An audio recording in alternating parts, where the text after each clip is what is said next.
வாழ்வில் முன்னேற்போக்கும் அனைவருக்கும் என் அன்பார்ந்த வணக்கங்கள். சவுத் இந்தியன் பேங்க் உடைய ரைட்ஸ் இஷ்யூ அனௌன்ஸ் பண்ணியிருக்காங்க.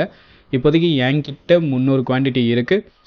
ஸோ அதுக்கு எனக்கு 75 குவான்டிட்டி எனக்கு கொடுத்துருக்காங்க. ரைட்ஸ் இஷ்யூ என்னால் அப்ளை பண்ண முடியும். 4 ஷேருக்கு 1 ஷேருன்ற விதம் அவங்க நமக்கு கொடுத்துருக்காங்க. ஒரு ஷேர் வந்து 22 ரூபாய்க்கு நம்மளால் பர்ச்சேஸ் பண்ண முடியும். இப்போதைக்கு கரண்ட்லி ஒரு 30 ரூபா கிட்ட போயிட்டு இருக்கு. ஸோ 22 ரூபாய்க்கு நம்மளால் பர்ச்சேஸ் பண்ண முடியும். உங்ககிட்டயே ஷேர்ஸ் இருந்ததுன்னா நீங்கள் அப்ளை பண்ணலாம் விருப்பப்பட்டால்.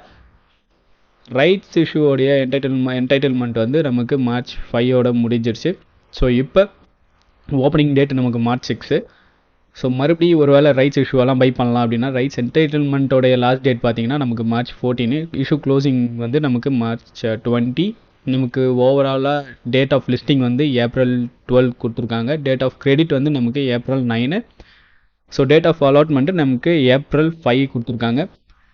ஸோ நம்ம இப்போ எப்படி பர்ச்சேஸ் பண்ணலாம், எப்படி நம்ம இதை அப்ளை பண்ணலாம் அப்படின்றத பற்றி தான் இந்த வீடியோவில் பார்க்க போகிறோம். அது மட்டும் இல்லாமல் மார்ச் 14க்கு முன்னாடி நம்மளால் ரைட்ஸ் இஷ்யூவை வாங்கவும் விற்கவும் முடியும். அதுவும் எப்படின்றத பற்றி நான் இந்த வீடியோவில் உங்களுக்கு தெளிவாக கவர் பண்ணிடுறேன்.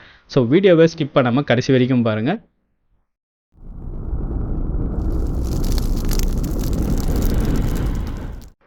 இதை அப்ளை பண்ணுறதுக்கு உங்களுடைய நெட் பேங்கிங்குள்ளே போயிடுங்க. உங்களோட நெட் பேங்கிங்குள்ளே போனதுக்கப்புறம் உங்களுக்கு ஒரு ஆப்ஷன் இருக்கும் ASBAன்னு சொல்லிட்டு. ஸோ அந்த ஆப்ஷனும் நீங்கள் செலக்ட் பண்ணி ஆகணும். அந்த டேப்குள்ளே நீங்கள் போனீங்கன்னா தான் உங்களால் அப்ளை பண்ண முடியும். உங்களோட பேங்க்குக்கு வந்து சர்வீஸ்னு கூட இருக்கலாம், இல்லைனா ASBAன்னு இருக்கும். அதில் போனதுக்கப்புறம் ஸ்கிரிப்டை செலக்ட் பண்ணுங்கள். அப்ளிகேஷன் ஃபார் IPன்னு இருக்கும். அதில் எந்த ஸ்கிரிப்ட் வேணுமோ அந்த ஸ்கிரிப்டை செலக்ட் பண்ணுங்கள். ஸோ ஆப்வியஸ்லி நம்ம சவுத் இந்தியன் பேங்க் தான் பண்ண போகிறோம். ஸோ சவுத் இந்தியன் பேங்க்கை நான் செலக்ட் பண்ணிக்கிறேன். எனக்கு என்னோடய பேங்க் ஆட்டோமேட்டிக்காக லிங்க் இருக்கிறதுனால எனக்கு வந்து டைரெக்டாக என்னுடைய ஃபுல் டேட்டாவும் இங்கே ஆல்ரெடி அது ஃபில் ஆகி தான் இருக்குது. ஸோ இதில் நான் மிஞ்சி போனால் என்ட்ரு பண்ண வேண்டியதுன்னு பார்த்தீங்கன்னா டெபாசிட்ரி நம்பர் நான் செலக்ட் பண்ண வேண்டியதாக இருக்கும். அதாவது டிமேட் அக்கௌண்ட் நம்பர் நான் போடுற மாதிரி இருக்கும். DPID இல்லைனா BOIDன்னு இருக்கும். ஸோ அது பார்த்தீங்கன்னா உங்களுக்கு 16 டிஜிட்டில் இருக்கும். அந்த 16 டிஜிட் வந்து உங்களுடைய ப்ரோக்கர் அக்கௌண்ட்டில் ப்ரொஃபைலில் நீங்கள் கிளிக் பண்ணிங்கனாலே உங்களுக்கு 16 டிஜிட் என்ன இதுன்னு உங்களுக்கு தெரியும். ஸோ அதை எடுத்துன்னு வந்து நம்ம என்ட்ரு பண்ணுற மாதிரி இருக்கும். என்ட்ரு பண்ணிவிட்டு எத்தனை குவான்டிட்டி என்ன ஏதுன்னு நம்ம செலக்ட் பண்ணணும். ஸோ ரேட் வந்து 22 இருக்குது. நம்ம வந்து குவான்டிட்டி நமக்கு 75 என்னோட எலிஜிபிலிட்டி. உங்களோட எலிஜிபிலிட்டி என்னவோ நீங்கள் அதை செலக்ட் பண்ணிக்கலாம். ரேட் வந்து நீங்கள் 22 கொடுத்துக்கலாம். ஸோ நான் என்னோட டீட்டெயில்ஸ் எல்லாமே இங்கே ஃபில் பண்ணிடுறேன். மற்றது எல்லாமே கொஞ்சம் ஹைட்டில் தான் இருக்கும், ஏன்னா மொத்த டீட்டெயிலும் அதில் தான் இருக்குது. என்னோட DPID எல்லாமே போட்டதுக்கப்புறம் இப்போ பார்த்தீங்கன்னா குவான்டிட்டி நம்ம செலக்ட் பண்ணியிருக்கோம். ஸோ 75 போட்டதுக்கப்புறம் அதுவே அமௌண்ட் எல்லாமே வந்துடுச்சு. ஸோ 1650 ஓவரால் வந்து நான் ஸ்பெண்ட் பண்ணக்கூடிய இப்போ அமௌண்ட்டு. இதுக்கப்புறம் ட்ரான்சாக்ஷன் பாஸ்வேர்ட் போட வேண்டியதாக இருக்கும். ஸோ என்னோட அக்கௌண்ட்டுக்கு நான் ட்ரான்சாக்ஷன் பாஸ்வேர்ட் போட்டு ஓகே கொடுக்குறேன். அதுக்கப்புறம் நம்ம பார்க்கலாம். ஸோ எல்லாமே நம்ம போட்டு முடிச்சதுக்கப்புறம் இப்போ எனக்கு கன்ஃபர்மேஷன் வந்திருக்கு. ஸோ கன்ஃபர்மேஷனில் டீட்டெயில்ஸ் எல்லாமே கரெக்டாக இருக்கா அப்படின்னு மட்டும் பார்த்துக்கிறேன். ஆல்ரெடி எனக்கு எல்லாமே ஆட்டோமேட்டிக்காக ஃபில் ஆனதுனால நான் பெருசாக செக் பண்ண வேண்டியதில்லை. பட் இருந்தாலும் ஜஸ்ட் ஒரு கிளான்ஸ் பார்த்துக்கிறேன். பார்த்ததுக்கப்புறம் இன்னொரு ஸ்டெப்பை நான் கிராஸ் பண்ண வேண்டியது இருக்குது. OTP எனக்கு வரும். ஸோ அதையும் நான் போட்டுட்டு கம்ப்ளீட் பண்ணிக்கிறேன். உங்களோட நெட் பேங்கிங் ஏற்ற மாதிரி தான் இருக்கும். ஸோ அதுக்கேற்ற மாதிரி நீங்கள் ஃபில் பண்ணுங்கள். ஸோ முடிச்சதுக்கப்புறம் எனக்கு அக்னாலஜ்மெண்ட்டும் வந்து விட்டது. ஸோ எல்லாத்தையும் போட்டு நம்ம இப்போது கம்ப்ளீட் பண்ணியாச்சு. ஸோ இது வேணா இந்த அக்னாலஜ்மெண்ட்டை நான் டவுன்லோட் பண்ணியும் வச்சுக்கலாம். அவ்வளோதான் கைஸ். இது ரொம்ப சிம்பிளாகவே நம்ம அப்ளை பண்ண முடியும். அப்ளை பண்ணியாச்சு. ஸோ ஓகே, இப்போ இந்த ரைட்ஸ் இஷ்யூவை எப்படி நம்ம பை அண்ட் செல் பண்ணலாம் அப்படின்னு பார்க்குறோம். ஸோ இப்போ என்னுடைய அப்ஸ்டாக்ஸோடைய ப்ரோக்கர் அக்கௌண்ட்டில் தான் இருக்கும்.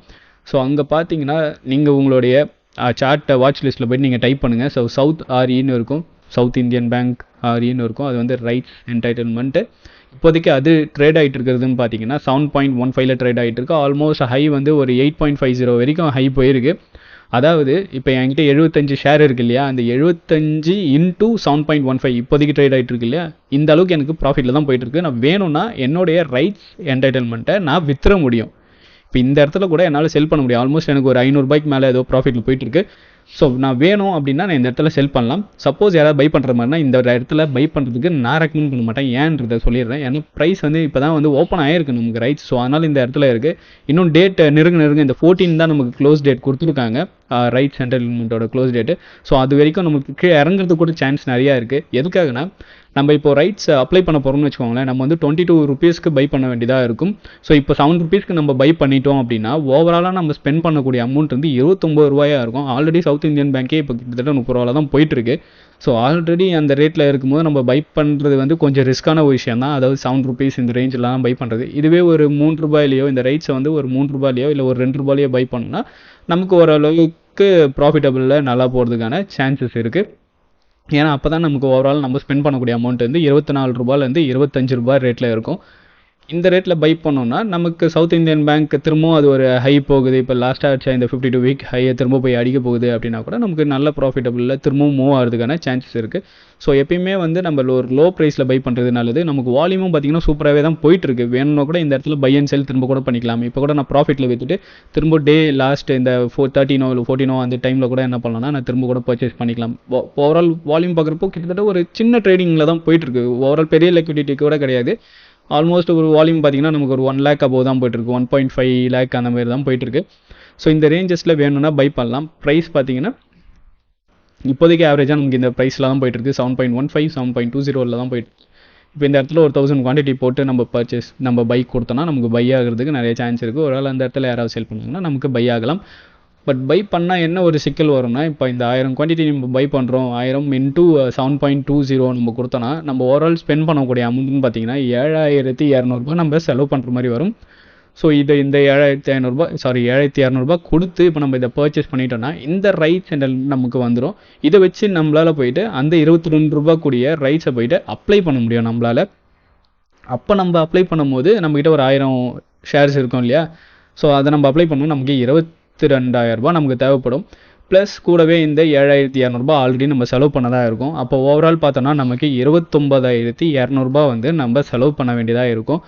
ஆனால் இந்த 7200 இருக்கு இல்லையா, இந்த அமௌண்ட்டை கொடுத்து நம்ம பர்ச்சேஸ் பண்ணிட்டோம். ஒருவேளை நமக்கு அலாட் ஆகலை அப்படின்னா இப்போ நம்ம பர்ச்சேஸ் பண்ண இந்த 1000 into 7.20 அதாவது 7200 குவான்டிட்டி வந்து நமக்கு ரூபா வந்து நமக்கு மொத்தமாக போண்டி ஆகிறதுக்கும் சான்ஸ் இருக்குது.